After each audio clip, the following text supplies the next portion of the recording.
Gardening is full of myths and false beliefs. For a start, a lot of people think that it's really hard. Ha! It's easy. Seriously, just give it a go.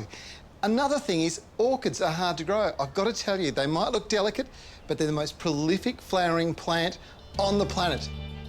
These Phalaenopsis or moth orchids are fast becoming the hottest, trendiest indoor plant around.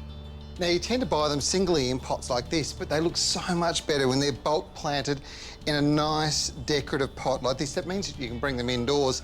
Now, the key to the whole thing is making sure you've got the right drainage, and that means that you've got to use the right potting mix. Many orchid growers once made their own, mixing coarse composted ingredients with controlled release plant food. Thankfully, you don't have to worry about that these days because Scott's did all the hard work with their Osmocote orchid potting mix. Take your plants and pop them into the tray or pot. Pack the potting mix around them, firming them down. And how good does that look? Give them a water. Seriously, it's that easy. But what about Australia's most popular orchid, the Cymbidium?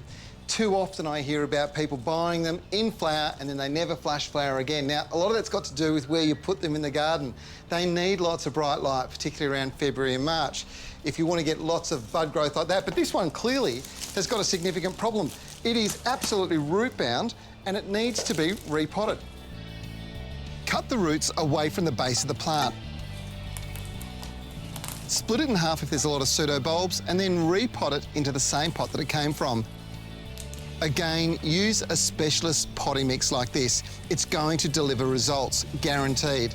Now is the time to act if your orchids are not performing. But even if they are in flower, put them into a beautiful pot like this and bring them indoors so you can appreciate their great beauty.